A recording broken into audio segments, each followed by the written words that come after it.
1887. London. The city was steeped in fog and sorrow, wrapped in the gray embrace of another bleak winter. The air was thick with coal smoke and decay, the streets cluttered with cobblestones, slick with grime. Death was not a rare visitor. It was an old friend, lurking in the hospitals, the factories, the tenement houses, where disease bred like rats in the walls. And where there was death, there was business. Victor Legrand had built his livelihood on corpses. His photography studio, Legrand and Company Memorial Portraits, stood in a narrow alley off Fleet Street, nestled between a morgue and a coffin-maker's shop. Its dark wooden door bore a simple brass plaque, polished to a shine. Victor Legrand, photographer of the departed. Inside, the studio stank of chemical solutions and stale flowers, the air damp with the scent of old fabric and candle wax. Heavy black drapes lined the small room, choking out the daylight. A backdrop of painted landscapes, a sunset over a peaceful meadow, a tranquil home by the river, stood behind the wooden chair where his subjects sat in eternal stillness. Victor's work was delicate, methodical, and deeply unsettling. The art of posing the dead. He had mastered it. Some were seated, hands resting gently in their laps, their heads tilted just so to suggest a moment of quiet reflection. Others were held upright with hidden iron supports, their vacant eyes staring outward, as though merely pausing for a photograph before continuing their day. But it was the eyes that required the most attention. The living had a sparkle, a light, even in the stillest of portraits. But death dimmed the gaze, making the subject appear empty, unnatural. So Victor corrected it. With thin glass lenses and a touch of paint, he gave the dead one last glimmer of life. A final illusion for the grieving.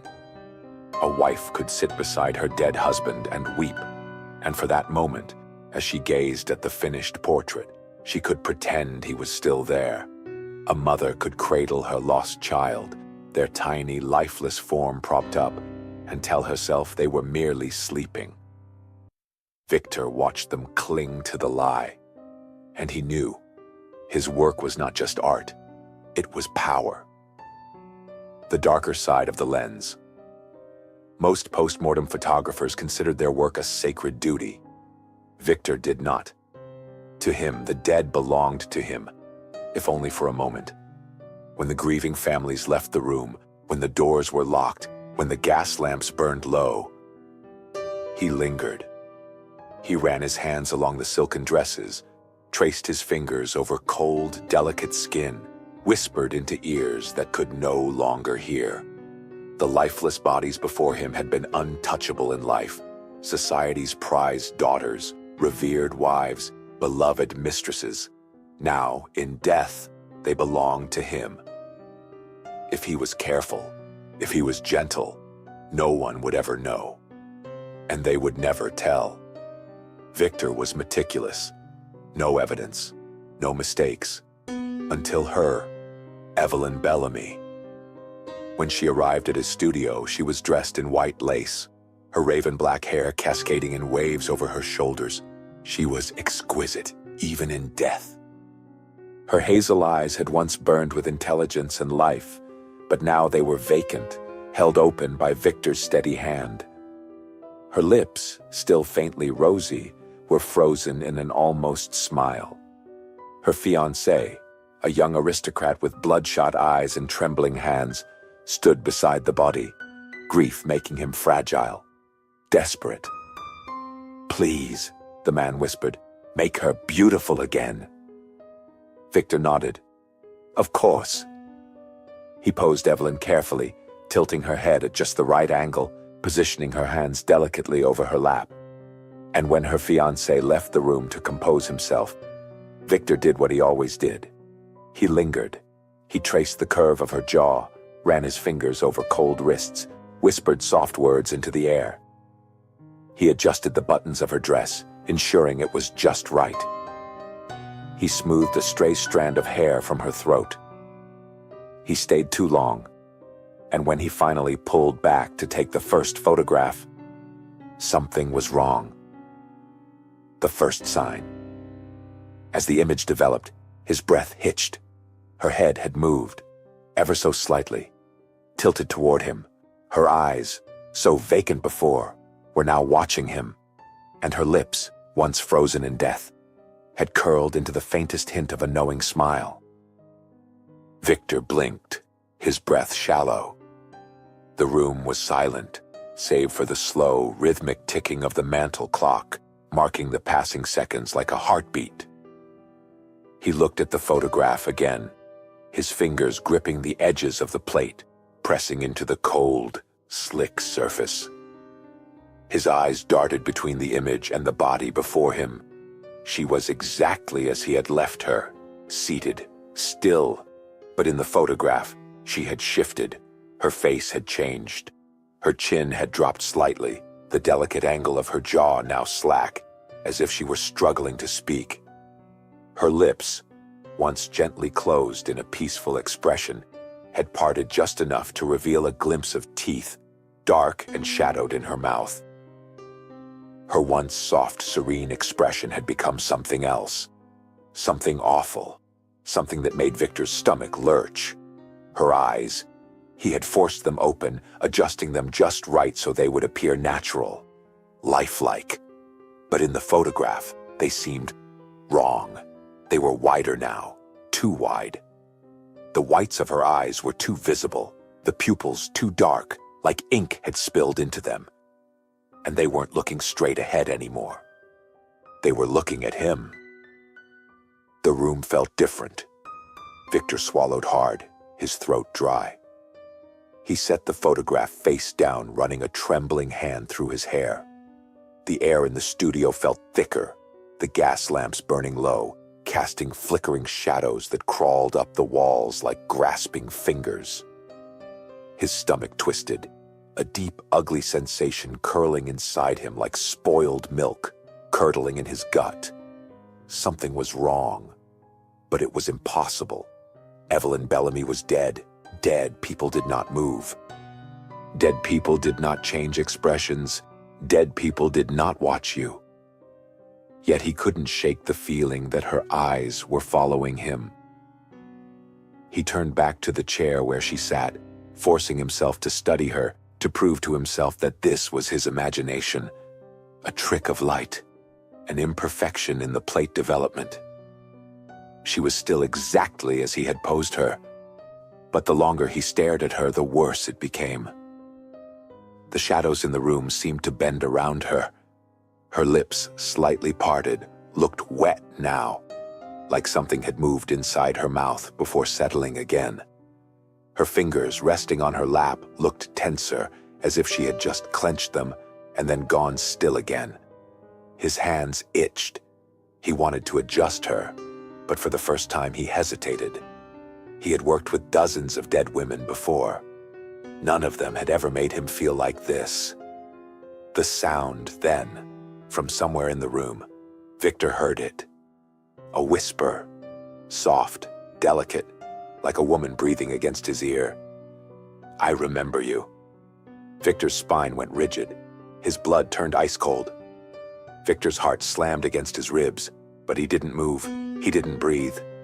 It had been so close. Behind him. Beside him. He forced himself to turn his head, just a fraction, toward the dark corner of the studio. Nothing. Just shadows stretching long and deep. A breath escaped his lips, but it hitched in his throat when he turned back to Evelyn. Her face had changed again. Victor had been looking away for only a moment, but Evelyn was not the same. Her mouth had fallen open wider, lips stretched just enough to reveal her teeth completely. Her cheeks had hollowed more, giving her a sunken, cadaverous look, the faintest trace of a smile curling at the corners of her dead, decayed lips. The worst part, her neck was bent now, as if she had leaned forward, just slightly, just enough to look more directly at him. Victor's skin crawled. The edges of the room blurred.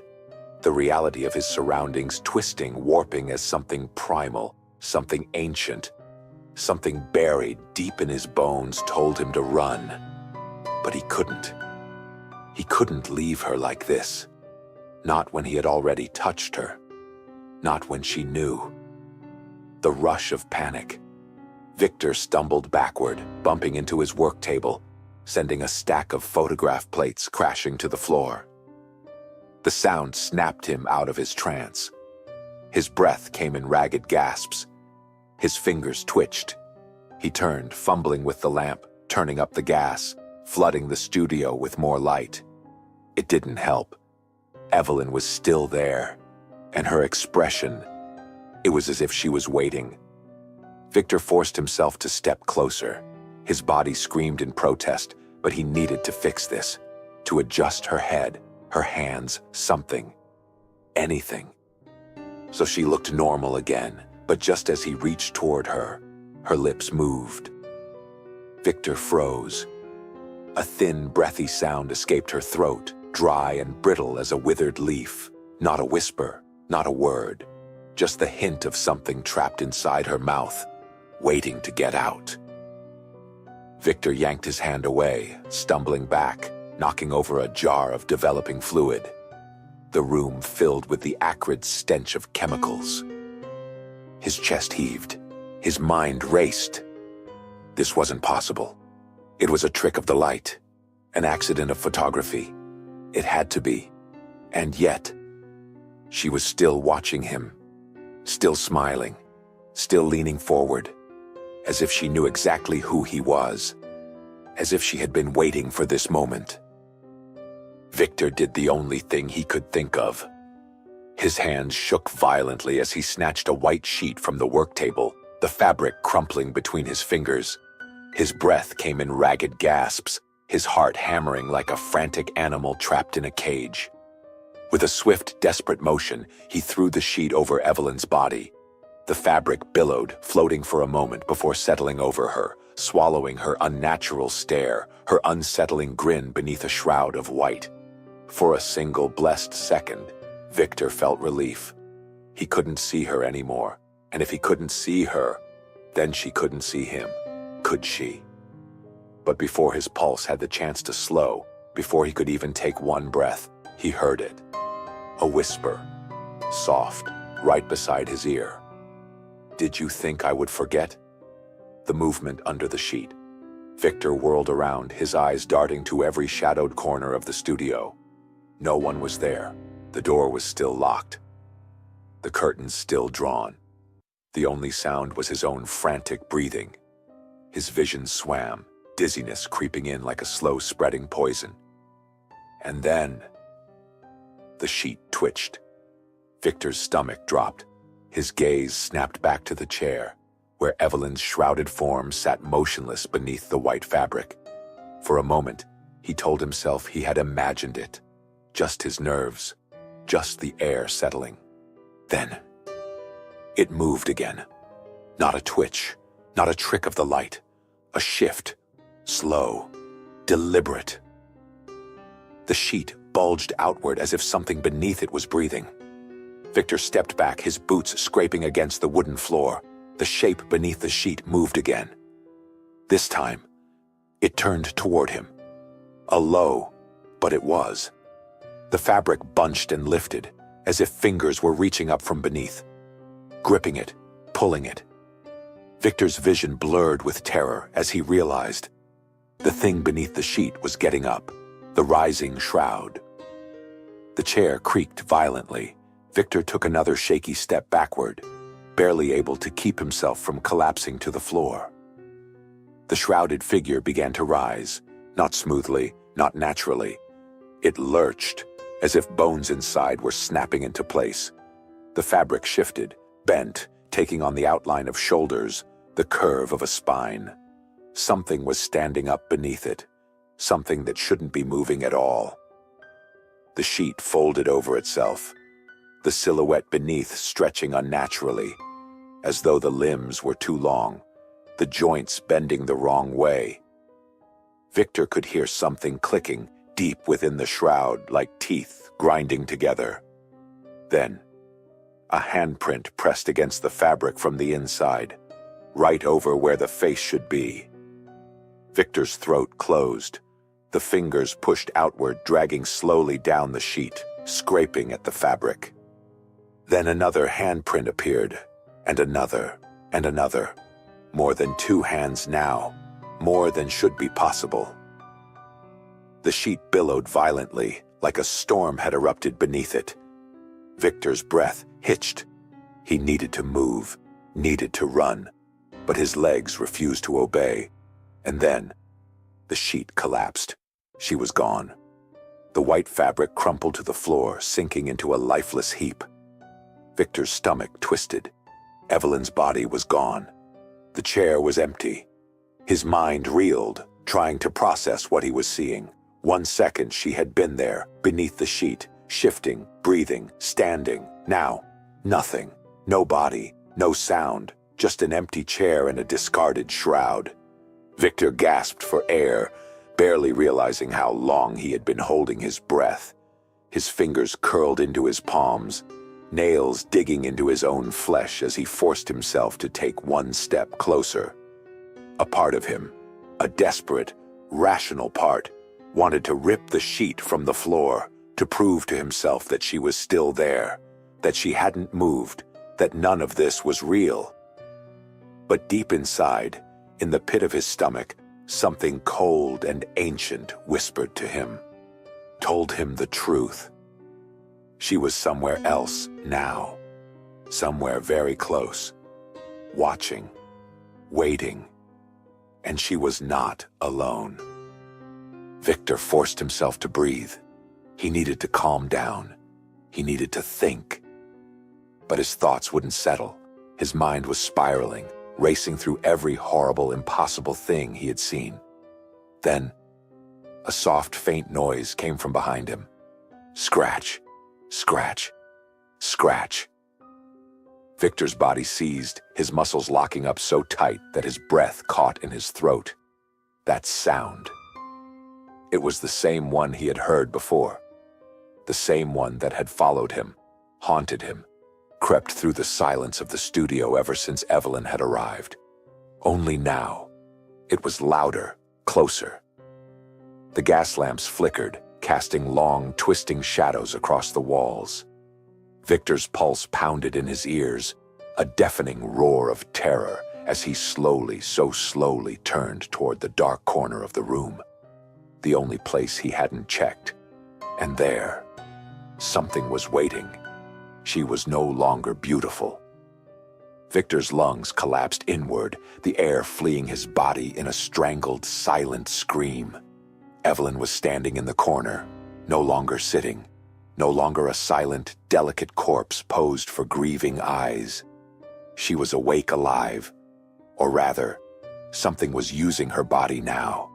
Her once flawless skin had begun to peel away, sagging in wet, rotting sheets, exposing muscle and tendon that twitched and flexed in ways that no dead body should.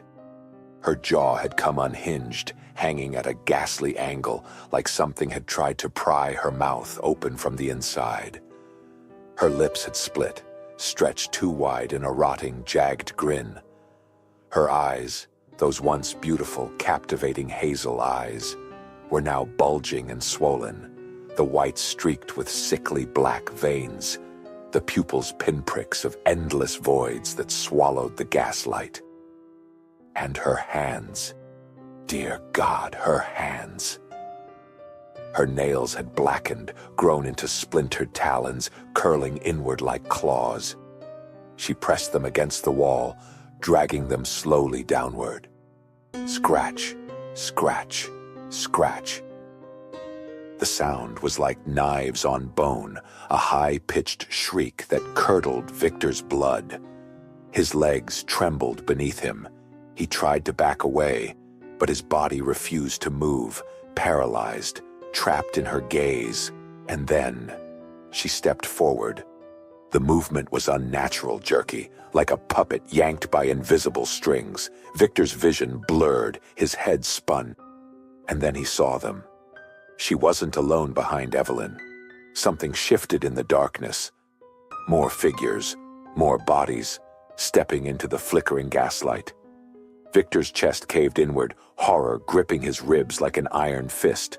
The women, dozens of them, all of them, the ones he had touched, the ones he had posed, the ones who never spoke, never screamed, never told. But now, they were here, and they had not forgotten. Their flesh was ruined, their faces warped with death, their bodies twisted into terrible broken shapes. Their eyes bled black, their lips curled into grotesque smiles, exposing jagged, shattered teeth. They shambled forward, surrounding him, their tattered gowns whispering against the floor. Victor tried to speak, to beg, but his voice wouldn't come. His mouth opened, but only a thin, choking wheeze escaped. His own body had betrayed him. And Evelyn. Evelyn reached for him. Her rotting fingers brushed his cheek, her nails leaving trails of ice-cold fire in their wake. Victor gasped sharply, but his body would not obey him. The lamps flickered wildly, casting horrid shadows across the walls. Then, one by one, the flames went out. The fear will last forever. Victor's vision swam, his heart slamming violently in his chest, his body seized with terror so raw, so unbearable, it twisted his mind into ruin. And then, he felt it, a touch on his wrist. Then, another, clawing, grasping, pulling, hands, so many hands, crawling over him, holding him still.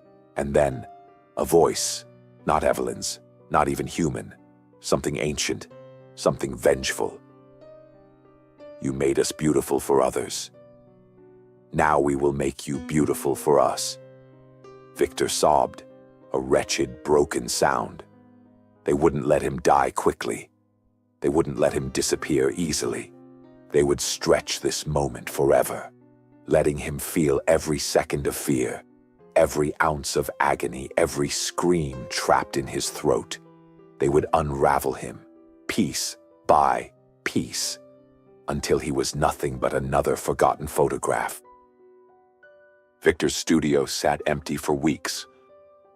No one knew where he had gone. No one questioned it.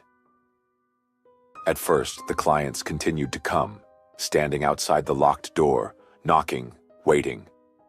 But there was no response. The shutters remained drawn, the air inside growing stale, the dust thickening over abandoned cameras, forgotten tools. His name fell from memory, whispered in the streets only as a cautionary tale. A man who touched the dead for too long. A man who became one of them. But eventually, someone went inside. The door creaked open, revealing a studio frozen in time.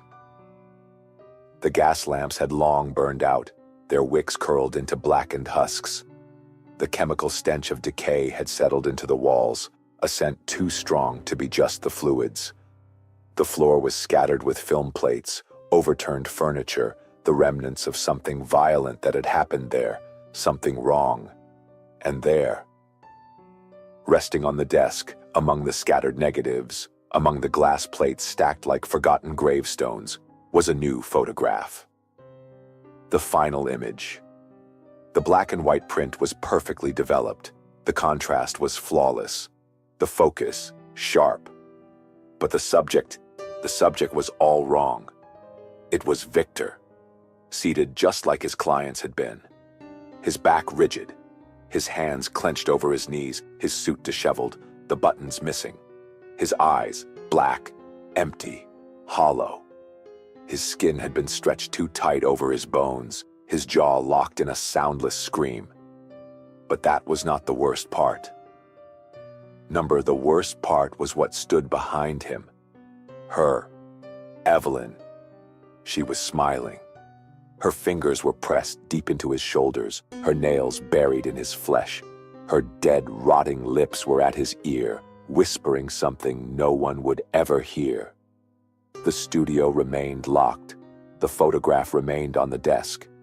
And somewhere in the distance, in the hollow, forgotten corners of the studio, a scratching sound began again.